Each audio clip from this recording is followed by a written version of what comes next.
La voz de los protagonistas. Contacto telefónico. Está con nosotros Héctor Hittmüller, académico y analista, a quien saludamos con mucho respeto y agradecimiento por su presencia. Héctor, para nosotros tu voz siempre es importante. Y hoy abordamos contigo este tema del riesgo de contaminación de Coahuila de la violencia en otros estados. En los momentos más aciagos de la violencia se hablaba del famoso efecto cucaracha, ¿no? Que cuando se combatía en un lado, pues se iban hacia otro, y entonces el problema realmente nunca acaba, porque además hay una interconexión y hay una convivencia pues cotidiana entre lo que son sobre todo los estados del norte. Gracias por estar con nosotros, Manuel Cerrato, Arturo González y una servidora, Marcela Pámanes, te saludamos. Mi estimada Marcela, Manuel, Arturo, muy buenos días. Y no, al contrario, pues yo me siento privilegiado de la oportunidad de poder compartir mi opinión con tu respetable audiencia. Y el tema que citas es sumamente interesante y corresponde a un fenómeno que no solo se ve en nuestro país, sino que es un fenómeno mundial que tiene que ver con también toda esta ubicación geográfica, todas estas rutas delincuenciales, y pues obviamente que impone una presión especial para los estados al tratar de blindar sus límites e impedir precisamente este aumento delincuencial. Ajá. Ahora, ¿cuáles son los riesgos que tú encuentras? La colindancia con Nuevo León, la cercanía con Zacatecas. ¿Por dónde está el mayor riesgo que tiene Coahuila de perder todo lo ganado? Porque sin duda alguna ha habido un avance tremendo en materia de seguridad. Sí, pues mira, desde la ubicación geográfica de Coahuila al tener una frontera con Estados Unidos, al estar entre regiones que son asociadas con diferentes grupos delincuenciales y estar en medio, al tener zonas conurbadas que van más allá de una entidad federativa, como lo viven ustedes ahí en La Laguna, donde pues no solo interviene una decisión estatal para Coahuila, sino que también Durango tiene esa colindancia, y también, como bien señalas, al sur del estado, con esta colindancia con Zacatecas y con nuevas organizaciones delictivas que están amenazando con un crecimiento tremendo. Hay un fenómeno delincuencial que también señala que pues el bajo movimiento motiva el aumento delincuencial, ¿no? Las zonas más asoladas parecen ser rutas más usadas, y en ese sentido el norte del estado, con todas esas colindancias que tiene con otros municipios que no tiene el mismo flujo que podemos ver en otras regiones, pareciera ser una zona de alto riesgo. Coahuila ha mantenido una política de blindaje, como lo hemos visto incluso en algunos lamentables episodios con los cuales se han atacado a grupos de los cuales se ha comunicado que pretendían entrar al estado, pero sin lugar a dudas los tres frentes que tú mencionas, su colindancia con Nuevo León y con todo el Golfo de México, Nuevo León y Tamaulipas y Veracruz, su colindancia con Zacatecas y toda la parte su colindancia con el noroeste, con Durango, Chihuahua, Sinaloa, Sonora, pues obviamente ejercen los tres flancos un importante avance. No te puedo dar muchos datos de todo el estado, porque muchas de las acciones emprendidas las desconozco, pero sí de la región sureste, en donde tengo el privilegio de participar como consejero ciudadano en materia de seguridad para el municipio de Saltillo. Entonces te puedo decir que la política ha sido blindar la colindancia con otros municipios, la instalación de filtros de seguridad que mantengan y sensibilicen también a la población de esos filtros de acceso a fin de contribuir un poco. Recordemos que la seguridad es una percepción. La seguridad es una percepción que va más allá, a veces hasta de indicadores numéricos, sino de cómo nos sentimos y qué tan seguros nos sentimos. Y en ese sentido, pues también la implementación de ciertas acciones de proximidad de los cuerpos policíacos, pues resultan también muy oportunos para frenar esta expansión. Uh-huh. Héctor, buenos días. Habla Manuel, con el gusto, como siempre, de conversar contigo. Se ha señalado mucho que el presidente Andrés Manuel López Obrador, además de no implementar una estrategia clara, contundente de seguridad pública, pues tampoco ha hecho gran cosa por cumplir algo que dijo aquí en Torreón el 28 de diciembre de 2018, que queremos pensar que no lo dijo como broma el Día de los Inocentes, pero dado que no lo ha hecho, pareciera que sí. O sea, que el modelo de seguridad de La Laguna se podía replicar en otros estados porque había demostrado ser exitoso.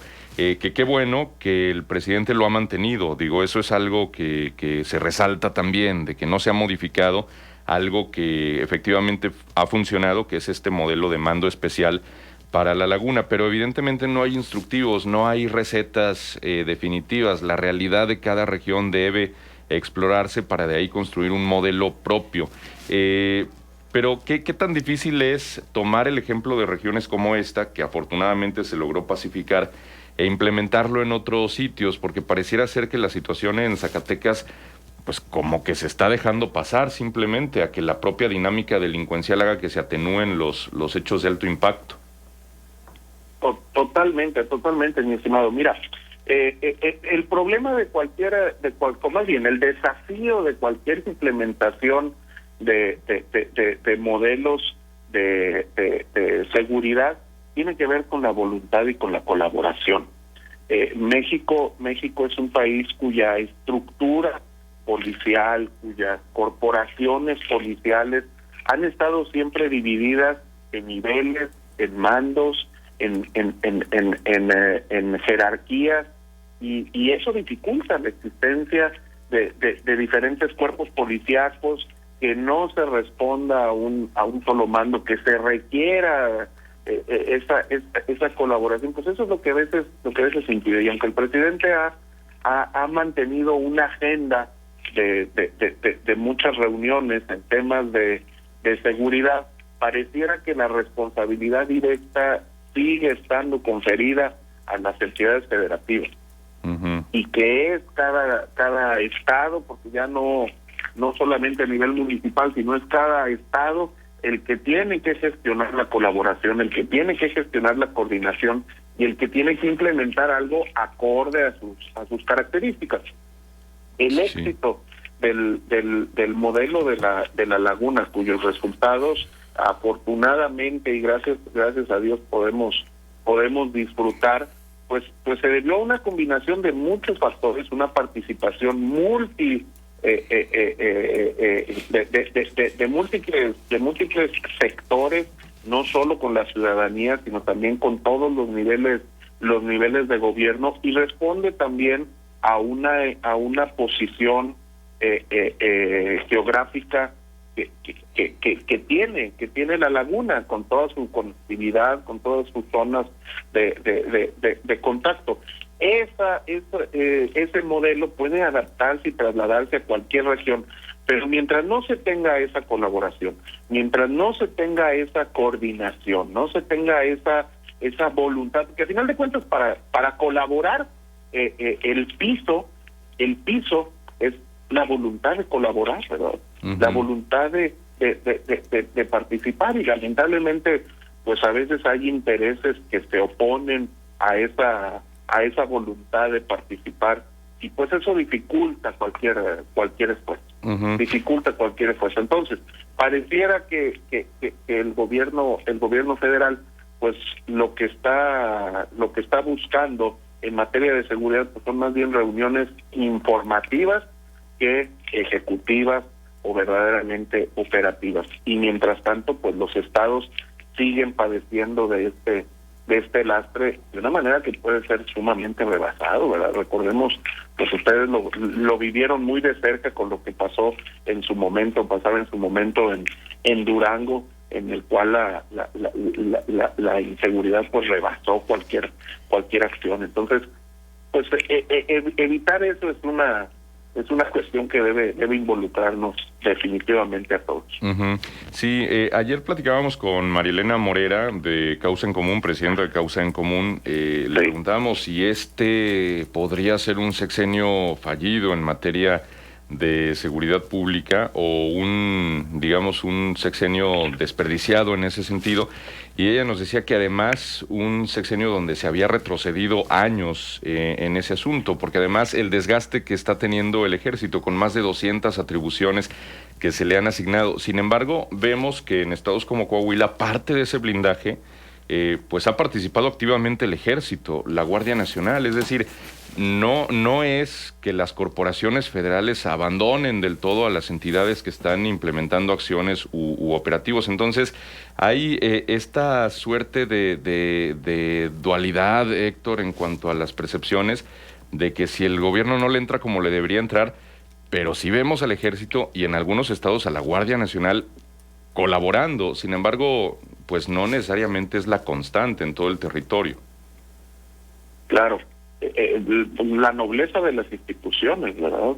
En México la nobleza de sus instituciones les hace participar, les hace sacar la casta, les hace, y eso podemos ver hasta en hospitales públicos que careciendo de mucha infraestructura, pues sacan la casta y hacen unas cosas extraordinarias, ¿verdad? Dignos de cualquier documental o película. En ese mismo sentido, la nobleza institucional. Pero pues revisemos en el caso de Coahuila, pues cuántas inversiones se han realizado para precisamente provocar esa estancia del ejército, esa estancia de la Guardia Nacional con diferentes nuevos cuarteles, nuevas rutas de acceso, y eso contribuye, ¿no? Entonces,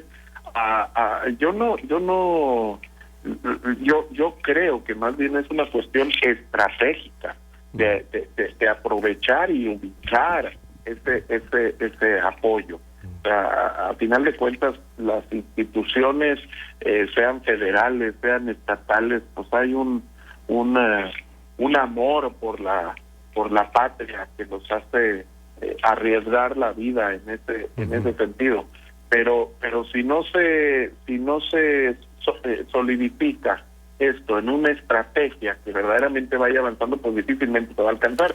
Y como decía mi estimada amiga Marielena, que todos los atrasos en materia de seguridad, pues lamentablemente no se ven los resultados de una manera inmediata, porque la seguridad no empieza a perderse de afuera hacia adentro, comienza a perderse al solidificar las organizaciones criminales de su interior y se proyecta a su exterior.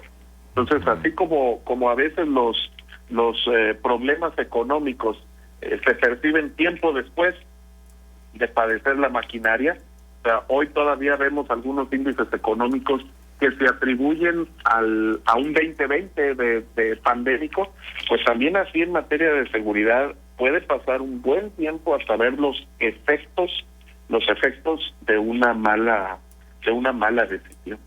Uh-huh. Héctor Gil, te saluda Arturo González, buenos días. Estimado Arturo. Cuando se intentan incursiones de otros estados, se habla mucho de parte del Ejecutivo del Estado de impedir que el crimen entre a Coahuila. Quiero preguntar, ¿en verdad está Coahuila completamente libre de grupos criminales? Entonces, porque parece que trae implícita esa realidad, esta aseveración. Claro. Pues mira, estar libre de grupos criminales implicaría reconocer que en Coahuila no se vende ningún tipo de estupefaciente o que no hay ningún delito que se realice, lo cual creo que es imposible. Es imposible que hoy en día alguien en el mundo afirme eso. Me parece que más bien lo que se ha alcanzado es hasta cierto punto esa seguridad que a gran nivel, que a escalas de abatimiento delincuencial, de enfrentamientos, de tiroteos, pues la ciudadanía no lo vive. Sin lugar a dudas, Coahuila es un punto muy importante, un punto geográficamente muy importante. Hoy en día se tiene muchísimo dinero circulante que antes no se tenía, con todos estos apoyos en ninis, y eso ha mostrado un importante aumento en el consumo de narcóticos, ¿verdad? En el narcomenudeo. Claro. Entonces, todos esos factores, te digo, aumentan la presión. Te puedo hablar por los reportes que nos hacen llegar a nosotros como ciudadanos de esta política de blindaje que hay, al menos en la región sureste, y que bueno, pues hace no es noticia diaria como en algún momento lo vivimos, de esos enfrentamientos y estos tiroteos que lamentablemente sufrimos. Ahora, otra de las cosas es que parece que la estrategia de las autoridades de los distintos niveles de gobierno se ha enfocado actualmente a la contención, es decir, a tener la capacidad de contener una escalada de violencia. Sin embargo, quiero preguntarte, Héctor, ¿qué tanto se ha avanzado en los últimos años en profundizar las estrategias de prevención, en, digamos, agotar ese caldo de cultivo que luego sirve para que cualquier célula de un grupo criminal pueda arraigar y luego generar una escalada de violencia? Mira, lamentablemente creo que más que contener una escalada de violencia, lo que estamos haciendo es que nos estamos familiarizando con ella. Cada vez escuchamos episodios mucho más grotescos, y eso nos permite pues ya no asombrarnos con los que pudieran ser de una cantidad menor, ¿verdad? Pero que al final de cuentas reducen en la violencia. Creo que en ese sentido la percepción ha sido de una escalada, y sobre todo en estados que antes no se identificaban como tal, ¿verdad? Antes se tenía como poco rojo Veracruz, Tamaulipas, pero pues hoy empiezan otros estados a tomar lamentablemente ese liderazgo, como Zacatecas y lo que has mencionado, como Michoacán, como Jalisco, como Quintana Roo, que empiezan a sumar episodios tan cruentos que bueno, que nos ponen a pensar si verdaderamente estamos haciendo algún avance o simplemente nos estamos acostumbrando a una situación.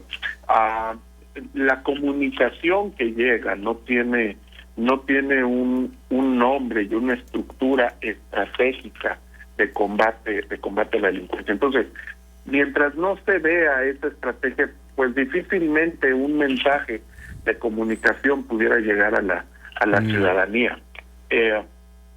En algún momento, recordarás, en el sexenio de Felipe Calderón, pues se hablaba de una guerra, y en ese sentido se hablaba de dos posiciones que se están enfrentando. Hoy parece que en una negativa de usar esa palabra de guerra, parece que se está haciendo más bien una idea de que se comete un delito y luego nos dedicamos a perseguir y a buscar a los responsables. Es decir, la actitud de la autoridad está siendo reactiva, y no preventiva, que es lo que interesa. Sí, ahora, hay una confusión en todos los términos y me parece muy adecuado que lo menciones, porque por un lado, el gobierno de Felipe Calderón inició su retórica hablando de una guerra y luego se desdijo y dijo, no es una guerra, porque bueno, varios asesores y analistas le dijeron, oye, no es una guerra. Es un combate frontal. Sí, después. luego hablaban de un combate frontal y luego se hablaba de una guerra entre cárteles, y luego se hablaba de una operación de parte del Estado. Y luego llegamos con Andrés Manuel y Andrés Manuel habla de una amnistía. Cuando sabemos que las amnistías se dan en un contexto de guerra. O sea, entonces de pronto decimos, bueno, entonces vivimos una guerra, no estamos en una guerra. ¿Qué está pasando, no? Sí, totalmente. Y bueno, hay un principio en la comunicación que afirma que los vacíos se llenan. Siempre, Entonces, tarde o temprano. Mensaje, sí. Si no hay un mensaje claro, pues alguien más va a llenar esos vacíos, ¿verdad?